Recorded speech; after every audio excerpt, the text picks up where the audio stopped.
The problem with Carnival is not that it offers too much joy. The problem is that it offers too little. It promises you the time of your life, and it delivers a few hours of noise that leave you emptier than before. That is not a celebration. That is a transaction, and you are on the losing end. Welcome. This is where we defend and explain the Catholic faith with clarity, charity, and zero apologies. Today, we are going to do something most people never do. We are going to look at Carnival honestly, not with the eyes of a culture that just wants permission to party, but with the eyes of a 2,000-year-old tradition that understands joy better than anyone. By the end of this video, you will understand the real spiritual danger behind Carnival, and it is not the one you think. You will learn an insight from St. Thomas Aquinas that changes how you see every pleasure in your life. And you will walk away with a practical tool for navigating this season with your soul intact. Stick with me. Every year, the same thing happens. Carnival season rolls around, and Catholics find themselves caught in the middle. On one side, there is the culture screaming at you to let loose, to indulge, to forget your inhibitions, and just enjoy life while you can. On the other side, there are voices telling you to lock your doors, avoid everything, treat the whole season like a spiritual minefield. And then there is you, somewhere in between, feeling vaguely guilty no matter what you choose. Does that sound familiar? Here is what most people miss. The Church does not ask the question everyone else is asking. The world asks, is it okay to have fun? That is the wrong question. It is shallow, and it leads nowhere. The real question, the one that actually matters, is this. What kind of joy are you building your life on? Because this is not about a party. This is not about costumes and parades and music. This is about what your heart worships when no one is watching. And that question has consequences that go far beyond a single weekend. Let me show you what I mean. To understand what is really happening with Carnival, we need to go deeper than opinions. We need to go to the source. And there is no better guide here than St. Thomas Aquinas, the greatest theologian the Church has ever produced. Aquinas, writing in the 13th century, made an observation so simple that most people walk right past it. He said that joy is always a response to a perceived good. Always. You do not experience happiness in a vacuum. You experience happiness because you have encountered something your soul recognizes as good. The laughter at a dinner table with old friends. The warmth of the sun on your face after a long winter. The taste of a home-cooked meal after a hard day. All of these are real joys, and they are real because they point to real goods that God Himself created. Pay attention to this, because it changes everything. If joy is always tied to a good, then the quality of your joy depends entirely on the quality of the good you are celebrating. A small good produces a small joy. A passing good produces a passing joy. And an infinite good, well, that produces a joy that never ends. Scripture confirms this from every angle. The book of Ecclesiastes says, there is nothing better for a person than to eat, drink, and find enjoyment in their work, because this, too, is from the hand of God. The Psalms declare that wine gladdens the human heart. And at the wedding at Cana, when the wine ran out, Jesus did not lecture the guests about excess. He made more wine, better wine. The finest wine anyone there had ever tasted. God is not opposed to celebration. He invented it. St. Thomas himself, in the Summa Theologia, wrote something that surprises people who think the Church is against pleasure. He said that among the remedies for sadness, a man may rightly seek a warm bath and a glass of wine. This is a doctor of the Church, one of the most brilliant minds in human history, telling you plainly that bodily comfort is not sinful. It is part of the human experience that God designed. The Catechism of the Catholic Church, in paragraph 1723, teaches that true happiness is not found in wealth, fame, power, or any created thing, but in God alone, who is the source of all good. And in paragraph 1809, It speaks of temperance as the virtue that moderates our attraction to pleasures and provides balance in the use of created goods. Notice the word, balance, not elimination, not suppression. Balance. The Church has never been Puritan. She has always been something far more radical. She has been wise. Now here is where it gets deeper, and this is the part most people have never heard. Catholic thought recognizes that not all joys are equal. There is a hierarchy, and understanding it is the key to understanding everything wrong with Carnival. The first level is what we might call sensory joy. This is the pleasure of the body. Good food, cold water on a hot day, music that moves you, the comfort of rest after labor. This kind of joy is real, and it is good. Even animals experience it. When your dog sees you come home and wags his tail, that is sensory joy. It is part of the created order, and God made it on purpose. But it is the lowest level of joy, because it is tied entirely to the body, and the body is temporary. The second level is human joy. This is deeper. The joy of a meaningful friendship. The joy of understanding something true for the first time. The satisfaction of building something with your own hands, of raising children, of creating beauty. This kind of joy engages the mind and the will, not just the senses. It is richer, more lasting, more distinctly human. But even this joy, as beautiful as it is, fades. Friendships end. Achievements are forgotten. Beauty decays. Every human joy, no matter how noble, carries within it the quiet ache of passing away. The third level is supernatural joy. This is the joy that comes from union with God. It is the joy of grace received in the sacraments. The peace that floods your soul after a good confession. The mysterious fullness you feel in silent prayer before the Blessed Sacrament. The hope that rises in your chest at Easter when you hear the words, "He is risen." This joy does not depend on circumstances. It does not require good weather or good health or good fortune.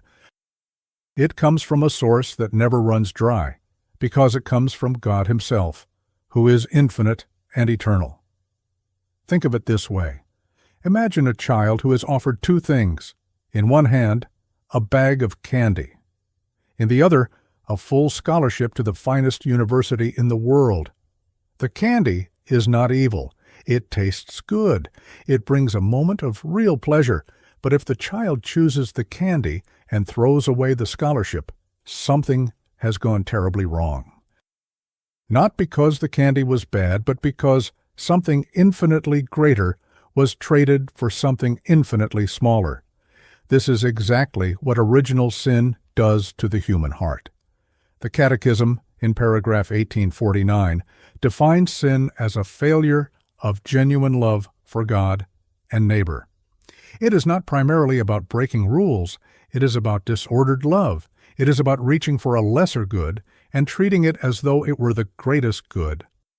And this is the spiritual dynamic that drives Carnival in a culture that has forgotten God. It is not that the music is evil. It is not that dancing is sinful. It is not that gathering with friends is wrong. The danger is far more subtle than that. The danger is substitution. The danger is that the temporary joy of this world quietly, gradually, almost imperceptibly, takes the seat that belongs only to God. See the pattern.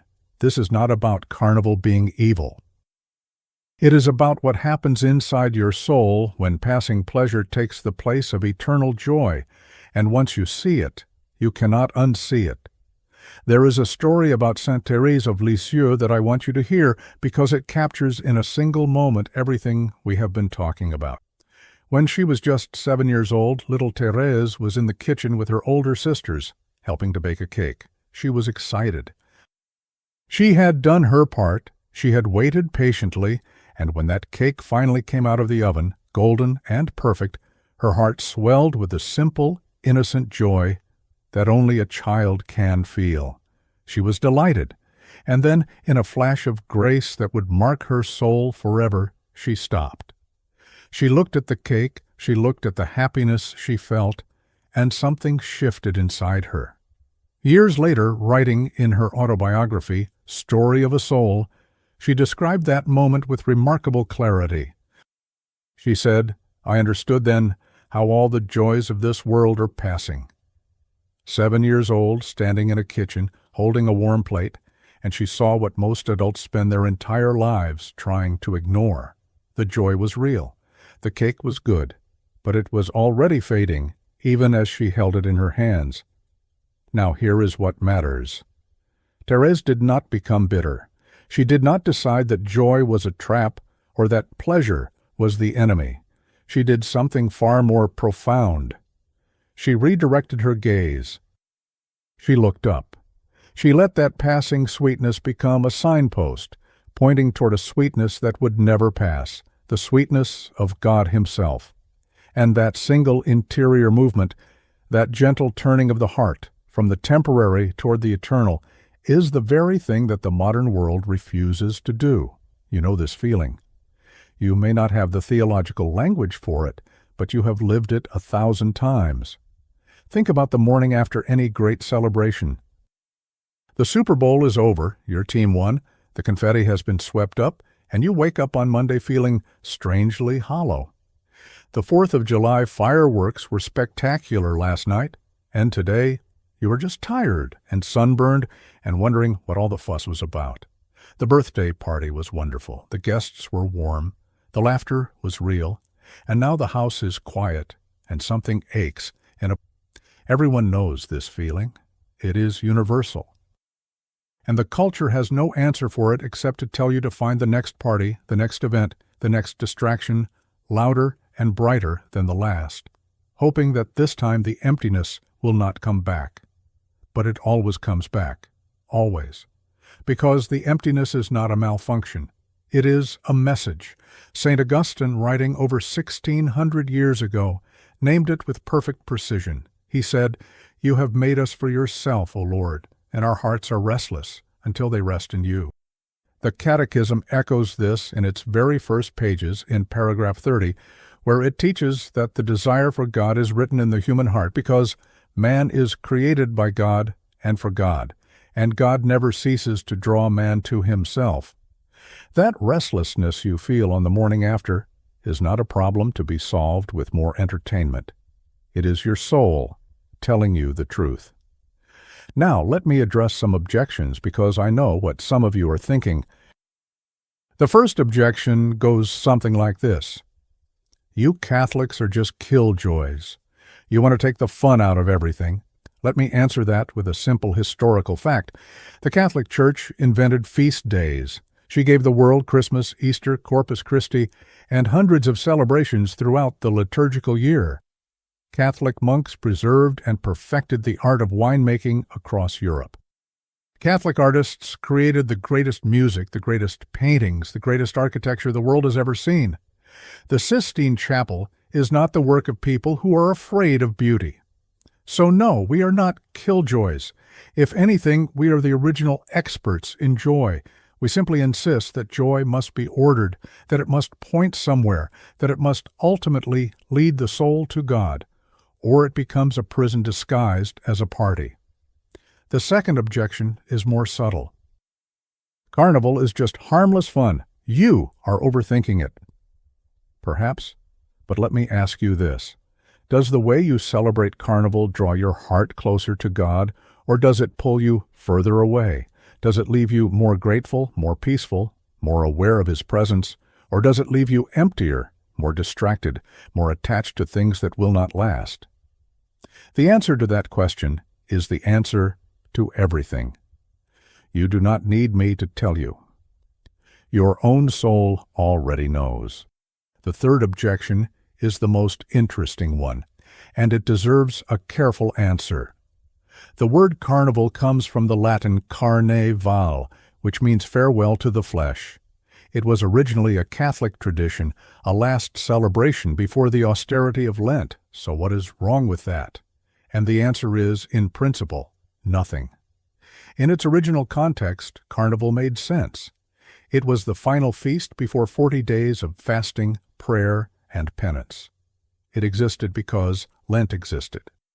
The indulgence had meaning because the sacrifice had meaning. The two were connected like inhaling and exhaling, and together they formed a complete spiritual rhythm. But here is what happened. Over the centuries, the culture kept the party and threw away the purpose. Lent faded. Fasting became optional. Penance became embarrassing. And Carnival, severed from the season that gave it meaning, became something it was never meant to be, an end in itself. A celebration of the flesh with no farewell attached. Carnival without Lent is a meal without nourishment. It fills the stomach, but it starves the soul. And that is not a Catholic tradition. That is a distortion of one. So what do you do with all of this? Let me give you 3 concrete steps, because the truth is only useful if it changes how you live. First, this year, reconnect the celebration to the sacrifice. If you choose to enjoy something before Lent begins, do it consciously.